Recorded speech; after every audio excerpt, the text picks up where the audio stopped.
do you want more? A $25 gift. www.proclamadelcauca.com www.proclamadelcauca.com Emisora online, emitiendo desde el norte del Cauca. Santander de Quilichao, Colombia. Proclama Radio. Proclama Radio, la radio de nuestra gente.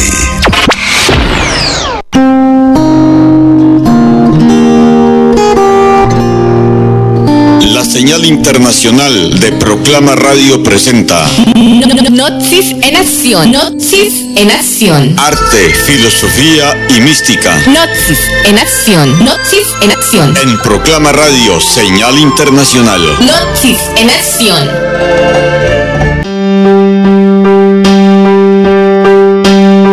Dios mío, soy un caminante que viajo por el camino que el destino me ha trazado.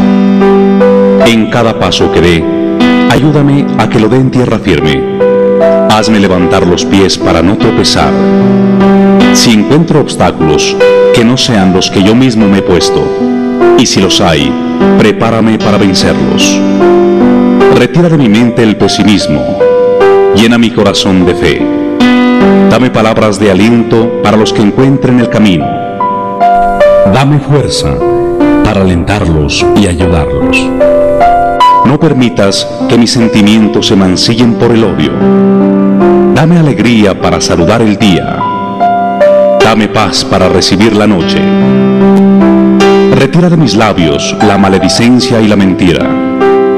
Ayúdame a decir siempre la verdad. La paz que me das, concédeme compartirla con los que me rodean. Dame sabiduría para enseñar. Dame palabras adecuadas para corregir. Permitidme, Señor, que todo lo que me rodea, las plantas, los animales y la humanidad, vean en mí un compañero de viaje, un hermano y sobre todo un amigo. Permitidme, Señor, que donde yo llegue o donde esté, también llegue y esté la paz. Permitidme, Señor, que mis miradas, mis palabras y mis hechos no sean para herir a nadie, sino para consolar, para animar y sobre todo para enseñar. Que no tenga motivos para decir que yo he sido su destructor. Permitidme, Señor, que en mi camino mi pie no resbale, que esté firme, que deje una huella impregnada de seguridad, de altruismo y de fe. Yo sé que en el cielo y en mi conciencia tengo un Padre que me ama, una Madre que me guía y un Cristo que me salva. Dios.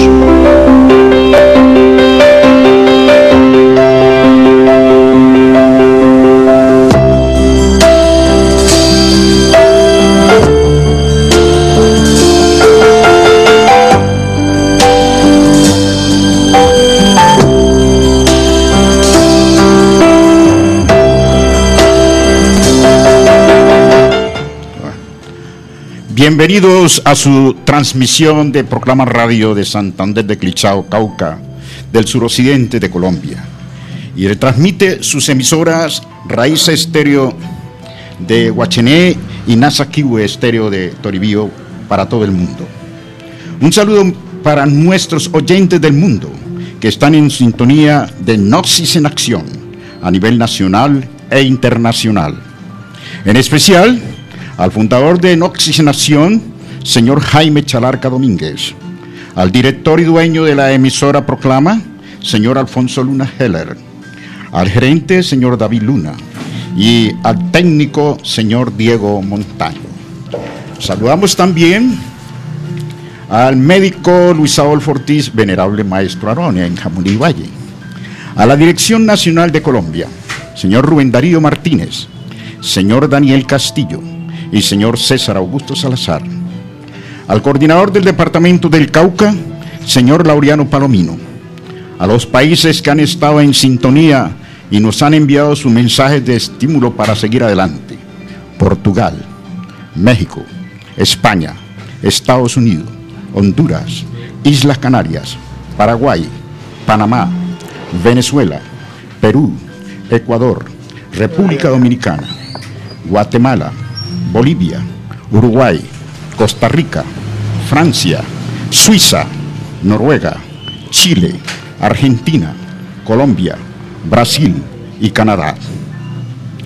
Mensajes recibidos en esta oportunidad, 76.140. Correos, 3.285. Y sintonía, 778.200 personas. Gnosis en Acción agradece con todo el corazón a los países y personas que nos han enviado sus mensajes. El tema que vamos a desarrollar en el día de hoy es el árbol genealógico de las religiones, lección número 12. Con ustedes en sintonía tenemos al señor Alejandro López, al señor José Adonai Ortega y el quien habla, Francisco Alías Arboleda. Desde este momento nosotros vamos a retomar la conferencia anterior sobre la educación fundamental para conducir con nuestro radio oyente. ¿Qué se quiso decir que hay seres, hombres, mujeres especiales, superdotados a nuestro compañero Alejandro? ¿Cómo es eso?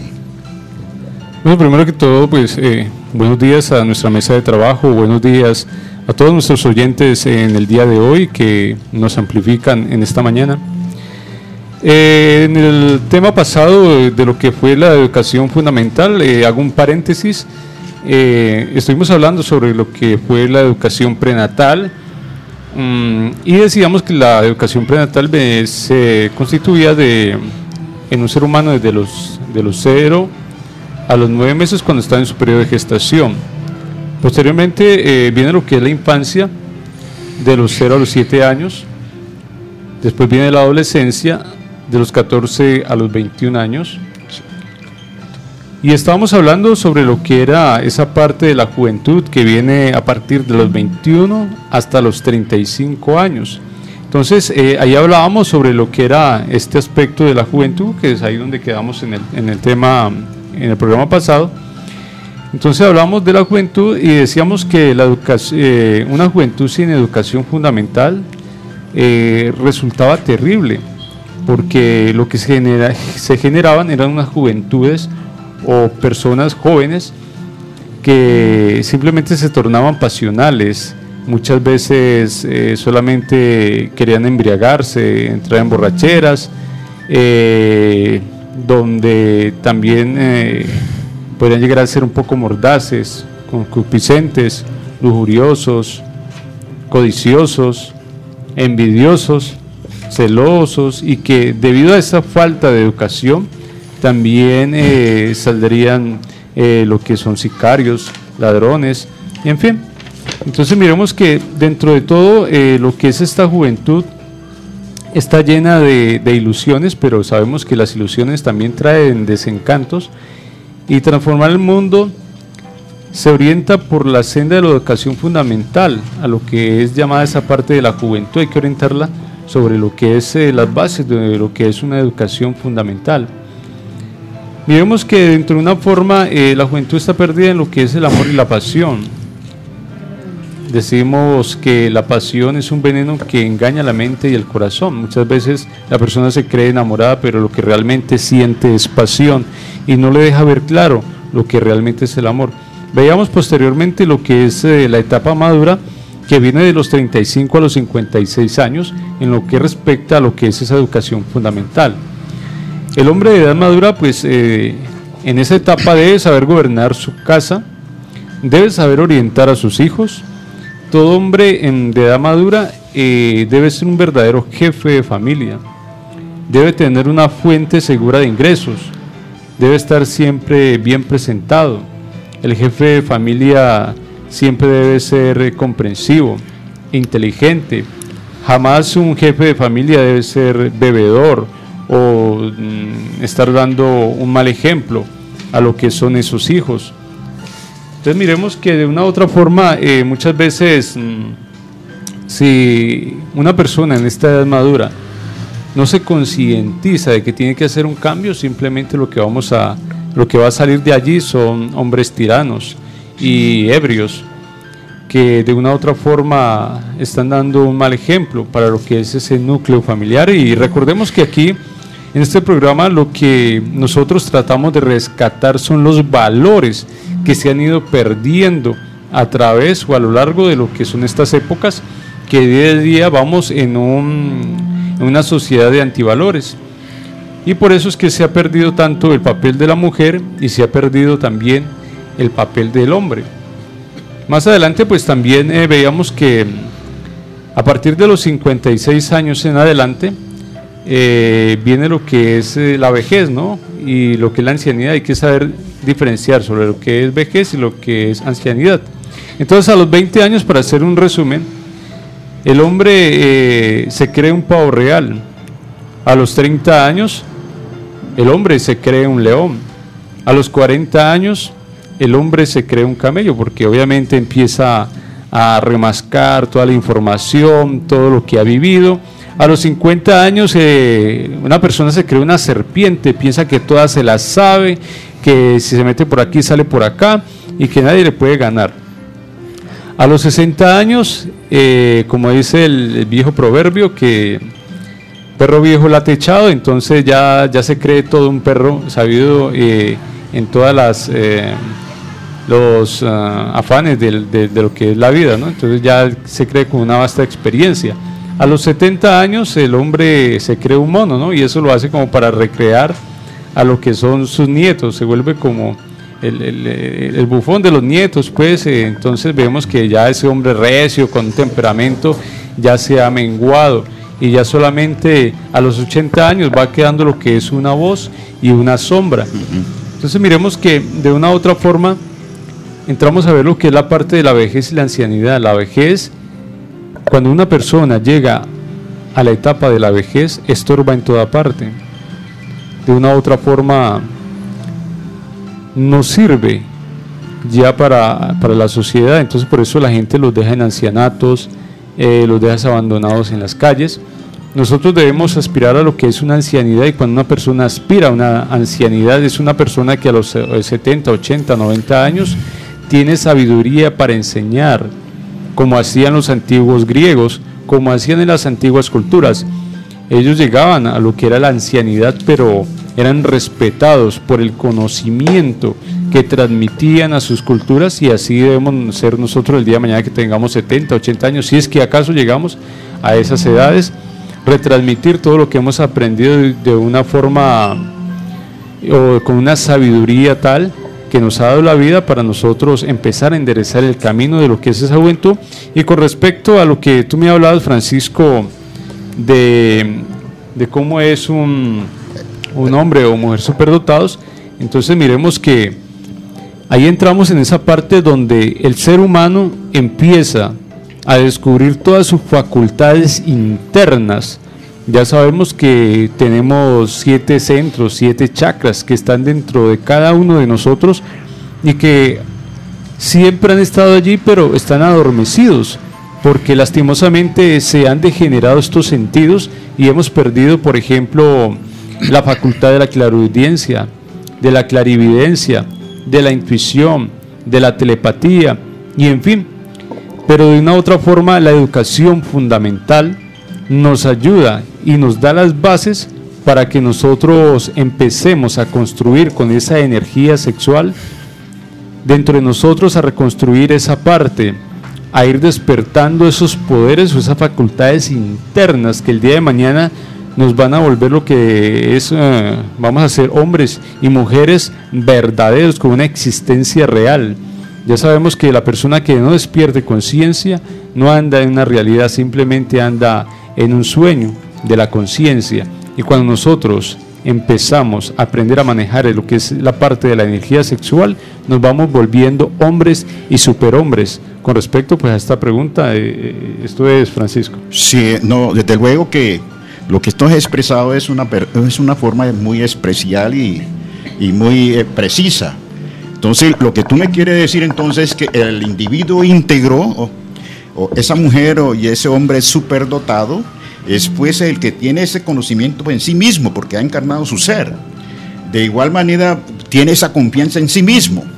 Y por lo tanto que también al tener esa confianza por sí mismo, entonces quiere decir que esa persona, cuando ha desarrollado esas facultades internas, obvio está que adquiere una sabiduría muy especial, una sabiduría, diríamos nosotros, divina, y por lo tanto está en esa capacidad, esa sabiduría divina que es del ser, que es de Dios. Entonces está para orientar a esa persona, sea hombre o mujer, para que se pueda valer por sí mismo y sea libre en la forma física y en la forma espiritual. Entonces no necesita incluso ningún guía. Yo creo, mi querido Alejandro, que lo que has expresado, en verdad, de verdad, nos ha llegado a lo más profundo y también a nuestro entendimiento. Hemos llegado a una comprensión realmente del trabajo que tenemos que hacer. Entonces, en ese sentido, pues, podemos nosotros captar la otra pregunta que podríamos hacernos. Claro, Francisco, mira, entonces, de acuerdo con, terminando sobre lo que es el tema de la educación fundamental, ¿cuál es el papel que debería tomar el Estado, los padres de familia y los maestros en la educación tradicional? Francisco, tú que has sido educador y que te has movido por estas ramas de este sistema.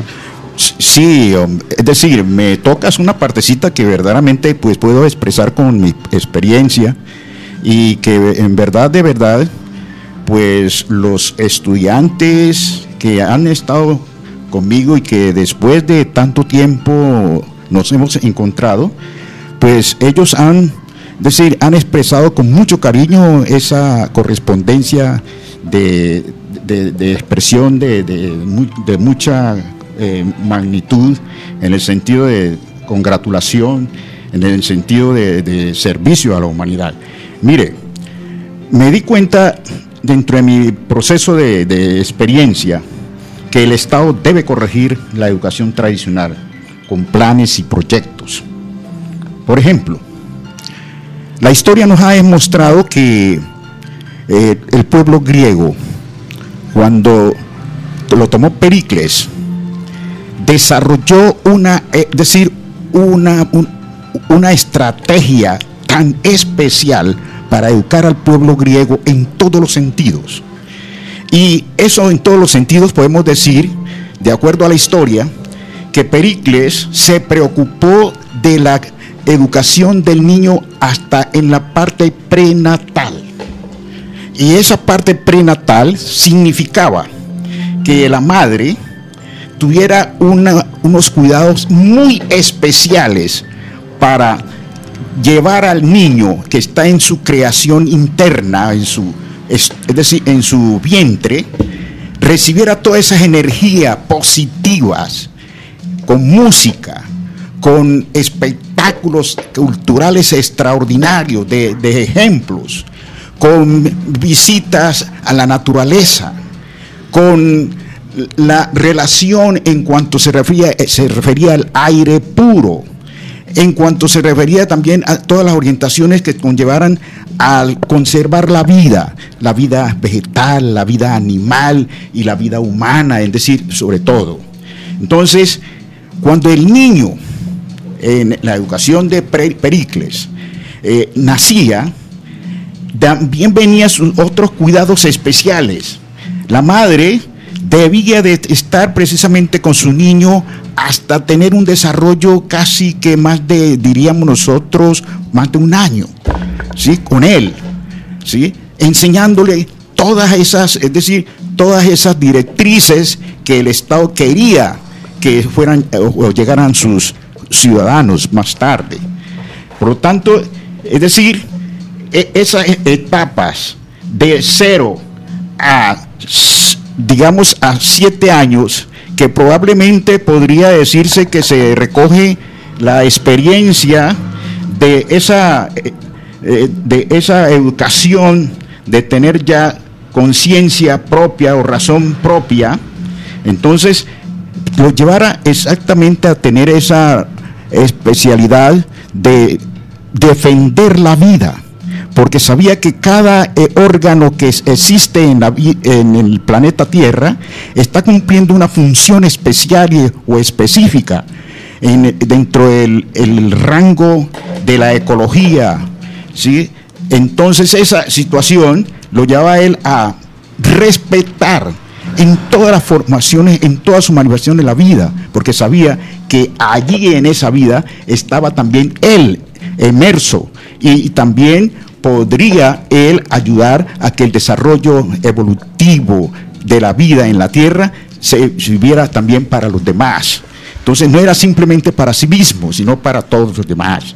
De igual manera se tenía en cuenta las iniciativas del niño, o sea, qué tendencia tenía el niño para poder desarrollarse mejor.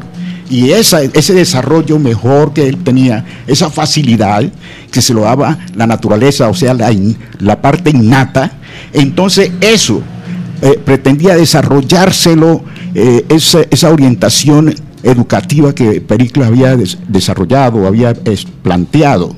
Entonces, en esa forma, ese niño iba a aprender a practicar lo que más le gustaba, lo que él más manifestaba, y por lo tanto lo aprendía con mucha facilidad, con gusto, con amor. Y esa es la parte precisamente que permitió a Grecia tener grandes hombres.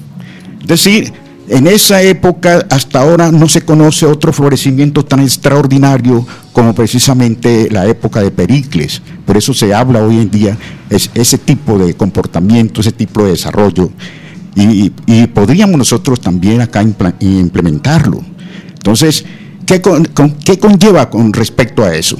Lleva sencillamente a que las personas no van a ser educadas de acuerdo a lo que no quieren, porque hay la familia muchas veces, los padres, de acuerdo a la situación de poder y de adquisición de dinero, les orientan a sus hijos a que aprendan precisamente la profesión que más dinero da. Por ejemplo, el abogado, el médico, el ingeniero, etcétera, en fin. Y realmente a veces el niño no quiere hacer eso, porque no siente ese deseo. Y entonces lo que hace es que se fracase, ¿sí? Y se convierta en una persona que esté repudiando casi todo lo que se le está diciendo o todo lo que se le está presentando, y hace las cosas no con amor, sino por no dejar. Entonces un profesional de esa calidad no nos sirve. Entonces eso significa pues que tenemos que hacer una reflexión con respecto a la orientación que nosotros tenemos que dar. Entonces recordemos también que la familia, como núcleo más pequeño de la sociedad, debe ser protegido, educado, psíquica y éticamente. Entonces, por eso también, si queremos cambiar la sociedad, si queremos tener un país donde nuestros conciudadanos sean mejores, tenemos que precisamente orientarlo de tal manera que aprendamos a amar a la vida, a hacer las cosas con amor, a desarrollar lo que más necesitamos, y lo que más deseamos y lo que más sabemos, porque hay conocimientos que vienen innatos. Esos conocimientos innatos nos lleva a recordar un lema, que es: el sabio se hace y el genio nace. Si nosotros queremos tener sabios que nazcan, tenemos que enseñarles precisamente a tener ese asombro, esa libre iniciativa, ¿sí? Porque esa libre iniciativa es lo que se adquiere a través de la autoobservación, la observación y el análisis. Y eso se debe sencillamente a nuestro pensar, nuestra mente, con razonamientos precisos, con análisis profundo, con comprensión hacia la adquisición de buenas maneras de defender la vida, y con profunda situación de meditación para capturar el bien que hay allí en cada momento de este florecer del modo de pensar o de ese asombro. Observa también que el científico, para realizar una obra científica, primero tiene ese asombro y se pregunta ¿por qué? Así como el niño, precisamente, que todo lo que él ve y no lo entiende, le pregunta a la madre o al padre: ¿y esto por qué? ¿Por qué? Ese por qué hay que darle la razón de la respuesta correcta, porque si no, el niño va a tomar que lo que le dijeron, eso es correcto. Y ocurre que no es así muchas veces. de esa hipótesis, que ese por qué, entonces va a resultar precisamente una antítesis, o sea, lo contrario en la investigación.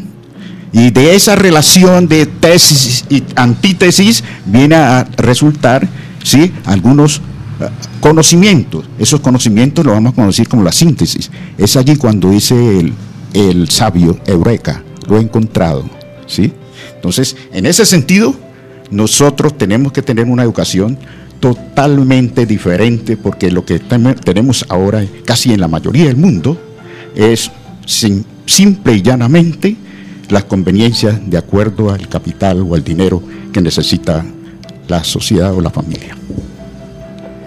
Sí, Francisco, entonces dentro de esto, pues tu aclaración pues nos ha servido muchísimo, porque tu experiencia a través de lo que es el sistema educativo nos ha podido mostrar pues de una u otra forma las falencias y cómo debemos solucionar esta parte. Damos la bienvenida a nuestra mesa de trabajo a José Ortega. En los programas de No Sigue en Acción hemos hablado mucho sobre lo que es la conciencia. Explícanos, José, en qué consiste y cómo se logra.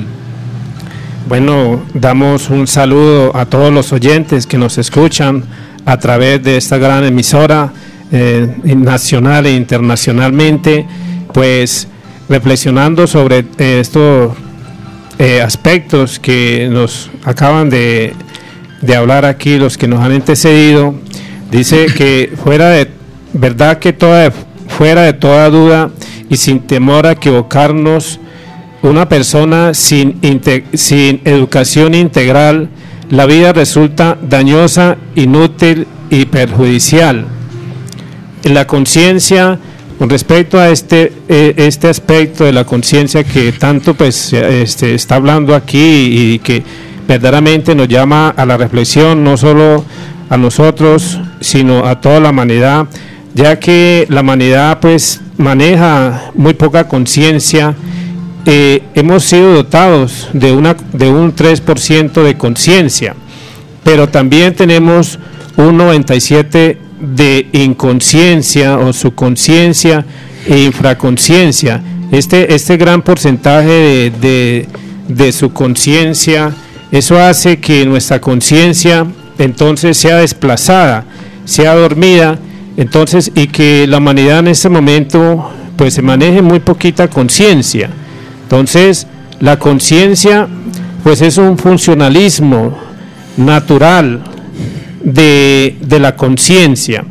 Es ese medio de expresión interior dentro de cada uno de nosotros, para nosotros poder despertar la conciencia, hacer ese trabajo, porque la conciencia es una expresión del espíritu y no todo el mundo maneja esa conciencia. Hay que ponernos a la Gnosis, pues nos entrega unas didácticas o unas prácticas para el despertar de la conciencia. Entonces, una de las primeras prácticas que nos da la Gnosis es la observación. La observación, a través de esta práctica, la observación, nosotros comenzamos a conocernos, a ver nuestras faltas, nuestras costumbres, nuestros hábitos, nuestras manías, todo eso, y ver lo que nos sobra y qué es lo que nos hace falta. Entonces, a través de una correcta observación comenzamos a ir corrigiendo todos estos aspectos que nos hacen a nosotros como eso no quedar muy bien. Entonces, ser unos buenos ciudadanos, ser unos buenos padres de familia, ser unos buenos hijos, todo eso, entonces debemos de aplicar ese primer aspecto, como es la observación.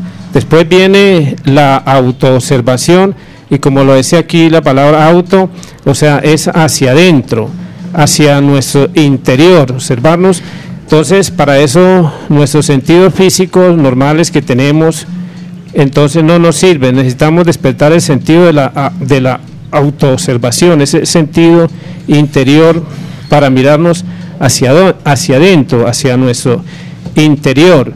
Entonces, necesitamos ir realizando ese trabajo. Mire que se habla aquí pues de lo que es de los defectos que nosotros tenemos, y la educación fundamental, la educación integral, pues nos da esas didácticas y esas prácticas que se deben de fundamentar, como decía aquí el amigo Francisco, en todas las escuelas o colegios, para que comenzamos a conocer esos defectos o agregados psicológicos, porque si no hay un conocimiento nosotros de qué es lo que vamos a eliminar o qué es lo que tenemos de malo dentro de nosotros, entonces, por decir la mentira, entonces vemos que la mentira pues es un aspecto negativo, son unos antivalores, y que el valor, la parte positiva, pues es la verdad, es la sinceridad. Entonces hacemos la aclaración de lo que es esa parte negativa, esos antivalores, y eso es lo que por decir, cuando el joven o el niño entonces se vuelve mentiroso, va llenando más de oscuridad esa parte subconsciente, o sea, esa parte del 97% de su conciencia, infraconsciencia, va entrando más en oscuridad, hay más oscuridad, mientras que la parte positiva pues son los valores, es luz, es más luz, nos va representando más luz. Entonces vemos así que cada uno de estos agregados psicológicos, que la pereza, que si el robo, todo eso va representando dentro de nosotros esos antivalores, eso que nos hace más inconscientes, más infraconscientes, estar más dormidos y vivir dentro de una vida mecánica. Entonces necesitamos hacer una revalorización, un estudio integral, como es la educación integral, donde nos entrega a nosotros entonces todas esas disciplinas, esas prácticas, esos ejercicios, para que podamos entonces así realizar un mundo mejor, tener una humanidad mejor, aspirar un mañana, porque esos antivalores, la pereza, el robo, el adulterio, la fornicación, etcétera, etcétera, todo eso no va llevando. Estamos viendo pues en estos momentos cuál es el desvolvimiento de las juventudes, nos acaban acá de expresar, y en su comportamiento, su expresión. Entonces eso nos estamos dando de cuenta de que verdaderamente se necesita una revolución en la conciencia, que haya una revolución de la conciencia. Entonces, despertar la conciencia es un trabajo recto, justo y consciente que hay que hacer en todo ser humano, que tenemos que hacer. Solo así, entonces, es cuando verdaderamente una persona comienza a ejercer la conciencia, y cuando nosotros comenzamos a trabajar sobre nosotros mismos, sobre la eliminación de los agregados psicológicos, vamos desembotellando esa conciencia que tenía el Buda, esa conciencia que tenía el Cristo, todos esos grandes seres, esa conciencia libre, despierta, de toda, o sea, en un 100%. Entonces, aquí nos invita entonces a reflexionar y nosotros hacer una revalorización, todos nosotros, para que nuestra vida cambie, nuestro mundo interior cambie. O sea, si nosotros no cambiamos interiormente, afuera no cambia nada, todo siempre seguirá siendo lo mismo. Entonces necesitamos de ir realizando, de ir haciendo ese trabajo, aprender a observarnos, como decían, esas costumbres, esas manías, y autoobservarnos, que ya es un trabajo más intenso, es hacia adentro, hacia nuestro mundo interior, con la finalidad de ir observando entonces cada uno de esos agregados psicológicos que nosotros tenemos. Como decíamos, necesitamos de todas maneras de estas prácticas, de estas exigencias, todo mundo, desde nuestra niñez, que nos enseñen en la escuela, entonces, lo que es el agregado psicológico, a conocer esos antivalores entre nosotros, porque representan de que eso sumergen más a la humanidad en la inconsciencia, en la infraconsciencia, y es más la oscuridad en cada uno de nosotros. Entonces queremos preguntarle aquí a nuestro amigo Alejandro, hablando de, pues veníamos hablando de este tema que se va desarrollando, para preguntarle entonces sobre lo que es el árbol genealógico de las religiones. Explíquenos qué significa genealógico y el término religión. Francisco, ¿nos podría explicar sobre qué es genealógico? Disculpe, Alejandro, genealógico y el término religión. Bueno, gracias, José. De verdad que hoy el tema es el árbol genealógico de las religiones, y al hablar de este tema pues no queremos herir susceptibilidades. Este es un tema que hay que abarcarlo desde todos los puntos de vista para de una u otra forma no ser o no polarizarnos con un solo concepto, ¿no? Entonces miremos que la palabra origen, o que viene del árbol genealógico, o el término religión, empezaremos por lo que es la religión, que viene, es una palabra del latín que significa religare. Religión es religare, que es volver, y ligare, que es volver a unir. Pero volver a unir, ¿qué con qué? Pues obviamente volver a unir al hombre con lo que es esa parte de la religión. Y el origen, pues obviamente deviene de lo que es esa parte de la raíz de ese árbol genealógico de cual salen todas las religiones del mundo y todas las ideas espiritualistas, y en fin. Entonces miremos que la palabra religión, pues como ya decíamos, es un aspecto bastante profundo, ¿no? Y que de una u otra forma pues difiere del concepto de otras personas. Entonces miramos que esa religión tiene como fin unir al hombre con su propio ser, con su Padre interno, con su Dios, sin descartar la ciencia, sin descartar lo que es el arte y la filosofía. Entonces miremos que la gnosis y la ciencia son hermanas, o la religión y la ciencia nunca debieron separarse, porque la religión sin ciencia es fanatismo, y la ciencia sin religión pues obviamente caería en lo que es el materialismo. La una no debe contradecir a la otra, por el contrario, solamente estas deben de complementarse, ya que son hermanitas que van caminando de la mano. Pero pues para que hablemos más a fondo de lo que son estos aspectos, vamos a preguntarle a Francisco que nos explique desde el punto de vista cronológico del tiempo las diferentes manifestaciones religiosas del ser humano, o siempre ha sido el mismo principio o las mismas formas que nos dicen. Muchas gracias, Alejandro. Desde luego que es interesante este tema, y nos agradaría llegar a lo más profundo del corazón de nuestros radioyentes en todo el mundo. Desde luego que los principios no cambian, ¿sí? Los principios externos y las formas han sido los que se han manifestado, pero los principios no cambian. Esos principios podemos decir que son los 10 mandamientos, las normas, la ética, los valores positivos que tiene que seguir todo ser humano, o cumplir con la madre naturaleza y cósmica para el desarrollo y desenvolvimiento de su ser íntimo. Las formas sí cambian.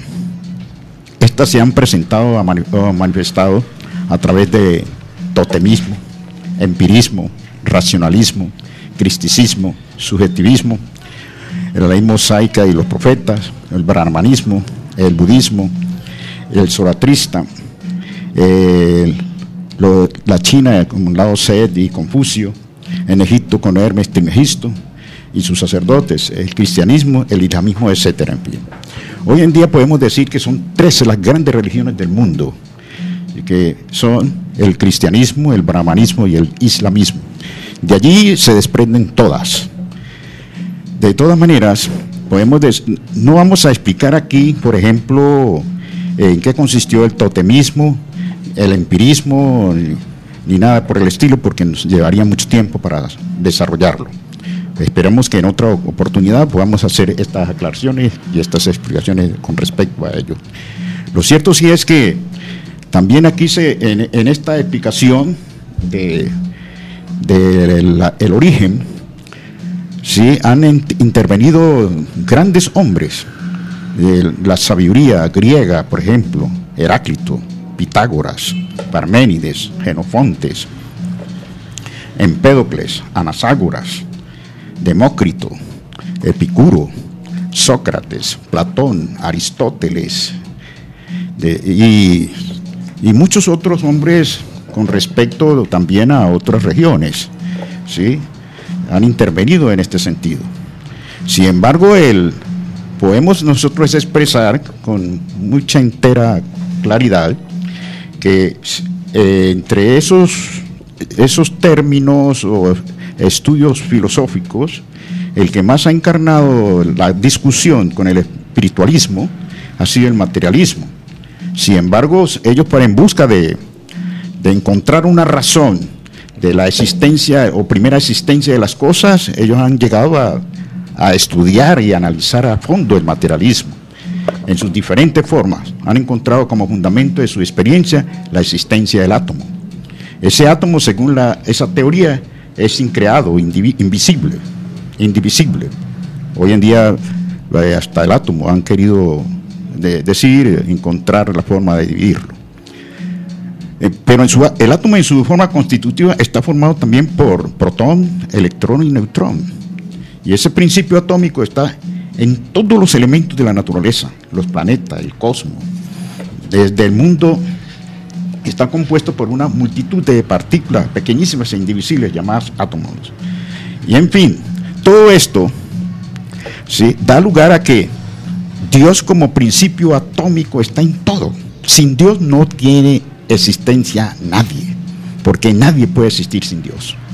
Desde el punto de vista material, Dios está en la materia en forma atómica.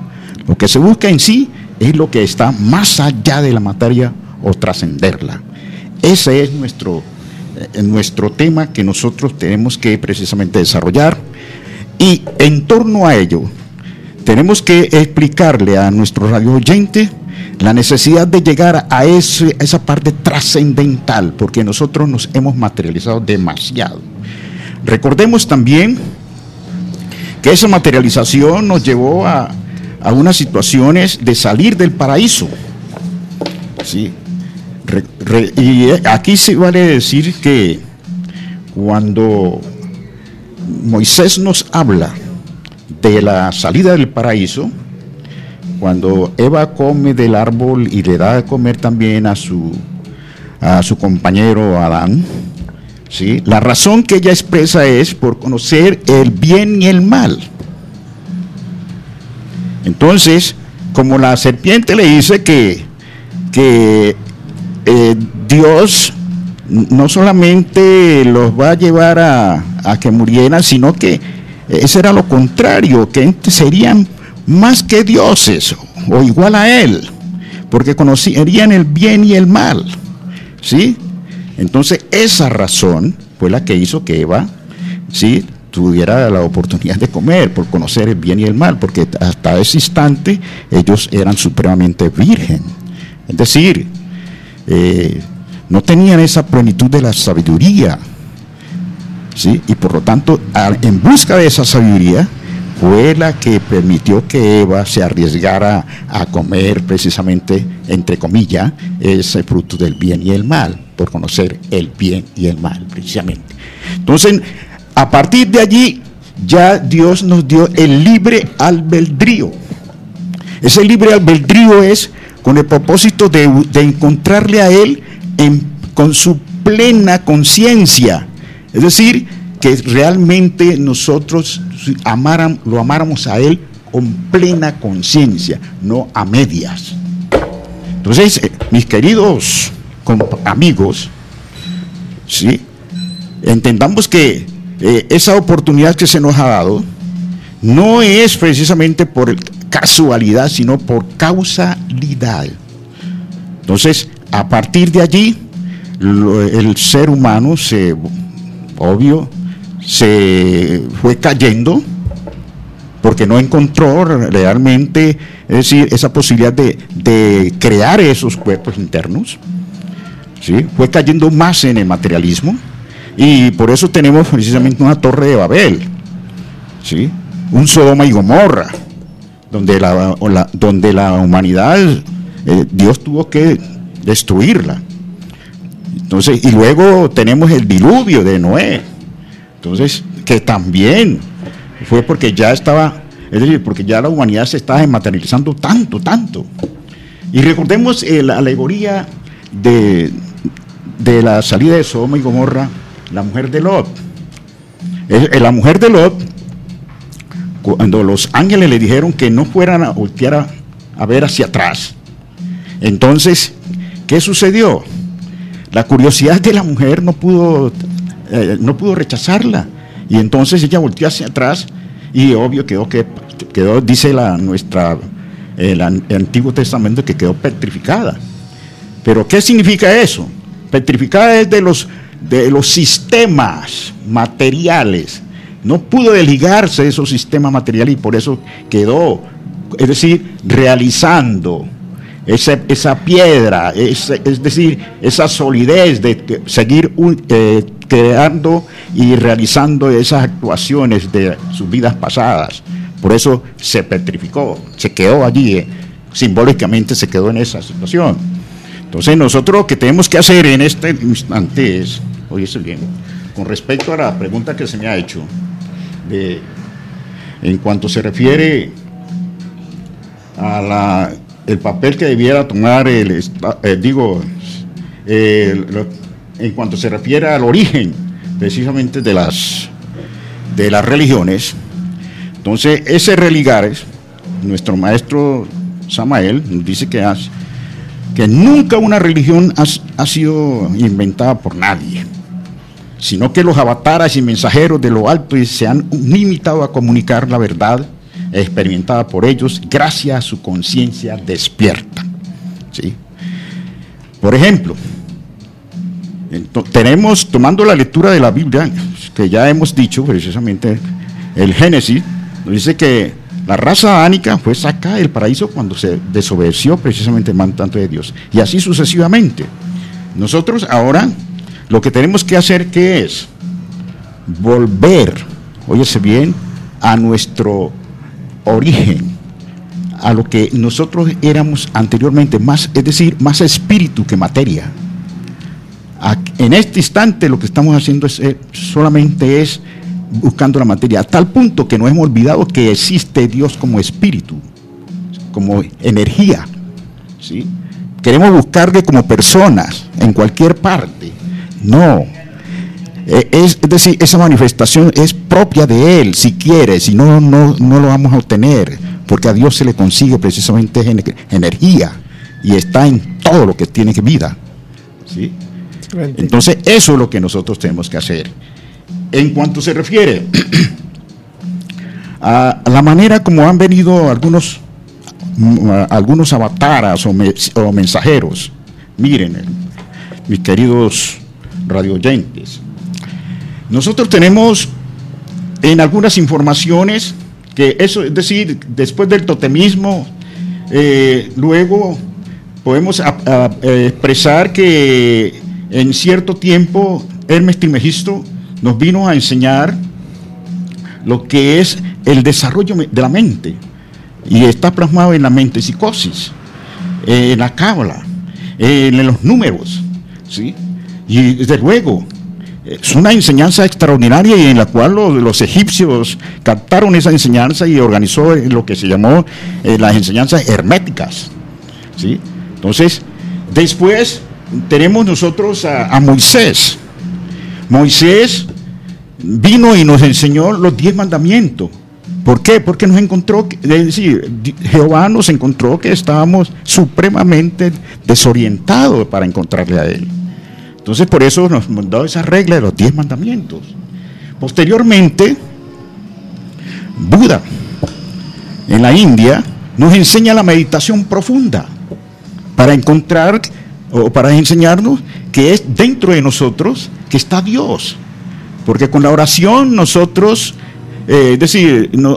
Dios nos escucha a nosotros, pero con la meditación, óyese bien, con la meditación Dios se manifiesta en nosotros y Él nos escucha. Y con la oración nosotros escuchamos a Dios. Entonces, en ese sentido, tenemos una cosa muy especial, que la meditación es el pan de los dioses. Es la manera precisamente de nosotros estar en comunicación permanente y continua y directa con Dios, ¿sí? Luego vino Jesús. Jesús el Cristo. Este encarna todos los elementos internos, a tal punto que es considerado y llamado el Hijo de Dios, el que encarnó el Cristo, la energía crística. Este nos vino a enseñar otro mandamiento, que es el amor. El que realmente cumpla, él cumpla la función con hecho de amor profundo, de perdón profundo, oígase bien, y de reconciliación profunda, esa persona, oígase bien, está cumpliendo con los 10 mandamientos. Por eso él dijo el gran maestro de Galilea: un nuevo mandamiento os doy, amaos los unos a los otros como yo os he amado. Entonces, ese mandamiento es con el propósito de que nosotros resumamos allí esos 10 mandamientos. Porque así como amamos a Dios sobre todas las cosas y al prójimo como a ti mismo, si así lo hacemos, estamos amando a sí mismo, a Dios, y estamos amándonos a todos los seres que viven en la tierra. Entonces, hermanos, y por último, en la era de Acuario, desde luego ha venido, y de pronto no es conocido por todos, por muchos, pero con el tiempo será reconocido la gran gesta que ha hecho nuestro venerable maestro Samael Aún Weor.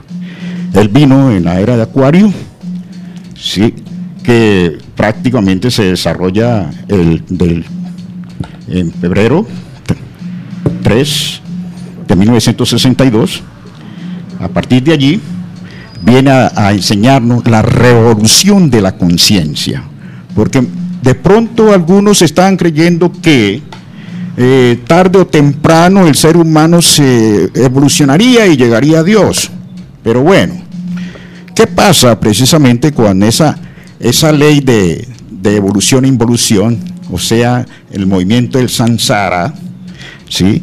Si realmente la conciencia no se revoluciona, estaría en ese ciclo vicioso de involución y evolución, y involución y evolución, ¿y cuándo saldría de allí?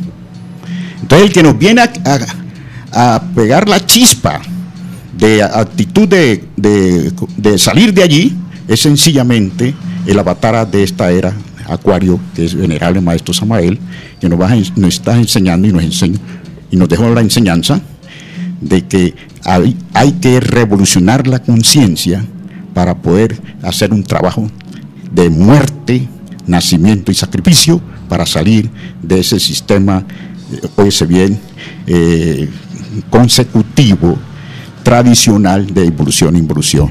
Entonces, para hablar y para terminar, considero que de acuerdo a las enseñanzas de los grandes maestros y avatares del mundo, nadie ha enseñado una religión, sino que aquellos seres de alta despertar de conciencia han venido a orientar a la humanidad según la circunstancia en la cual nos encontramos. Entonces, desde ese punto de vista, dejamos ahí precisamente para que nuestros oyentes vayan haciendo sus concatenaciones de conocimiento para que puedan hacer sus preguntas. Por lo tanto, en este momento vamos a preguntarle a nuestro compañero José Adonai, ¿cuándo y cómo se alcanza eso que no es del tiempo, que está fuera del alcance de la mente y de los afectos, y que debemos postrarnos ante aquello que no tiene un nombre? ¿Qué nos puede decir José? Bueno, usted nos viene orientando que en la salida del Edén el ser humano pues creó una doble fuerza, como es el ego, y que eso ha ido creciendo a través de las diferentes existencias del ser humano, se ha ido formando y ha crecido mucho, hasta el límite que en estos momentos se ha creado, vemos los sistemas, esa formación de ese elemento negativo dentro de nosotros. Entonces vemos que ahí está la posibilidad del trabajo de cada uno de nosotros. Vemos cómo este gran personaje que está aquí presente, como el Buda, que él logró entonces salirse de esas leyes de la naturaleza y de esas leyes mecánicas, de esas leyes inhumanas, y salir entonces y poder encontrarse con su real ser, encontrarse con eso que es lo real. Entonces, primero que todo, pues tenemos que reconocer la psicología y dejar de ser humanoides, porque salimos del Edén y entonces ese aspecto negativo se ha generalizado en cada uno de nosotros, que ha evolucionado mucho. Entonces, después de que dejamos de ser humanoides, pasaremos a ser humanos. El estado humano, pues conciliar dentro de nosotros esa sensibilidad humana, volvemos más humanos dentro de nosotros, y un humano es una persona que está comenzando a practicar dentro de sí los 10 mandamientos de la ley de Dios, a irse integrando con la naturaleza, el respeto a la naturaleza, a la vida. Es esa persona que se está volviendo una persona humana, en el sentido completo de la palabra. Posteriormente entonces viene a ser ya un hombre. Un hombre es aquella persona entonces que ha logrado a través de su trabajo y de su esfuerzo cristalizar eso que se llama alma. El alma es ese conjunto de poderes, virtudes, fuerzas, y que, como dicen las Sagradas Escrituras, que hay que crear alma, y que el alma pues se va creando a través de la existencia. Eso no es de que en una existencia el ser humano dice: en paciencia poseeréis vuestras almas. Entonces, es la realización de un trabajo, no es nada algo netamente mecánico, sino que es algo revolucionario, algo de la conciencia. Posteriormente, entonces, el hombre pasará a integrarse con su real ser, a conocer, a integrarse con esa divinidad, y posteriormente con el ser del ser. Entonces, ya ir logrando esa autorrealización íntima del ser. Claro, hay que trabajar sobre sí mismo con la eliminación de lo que son los agregados psicológicos, que pues ese es el trabajo que cada uno de nosotros debemos de hacer, y los estamos invitando para una próxima emisión. Damos agradecimientos a todos los oyentes que nos han escuchado a través de este gran emisora Proclama Estéreo, y hasta una nueva emisión de Gnosis en Acción.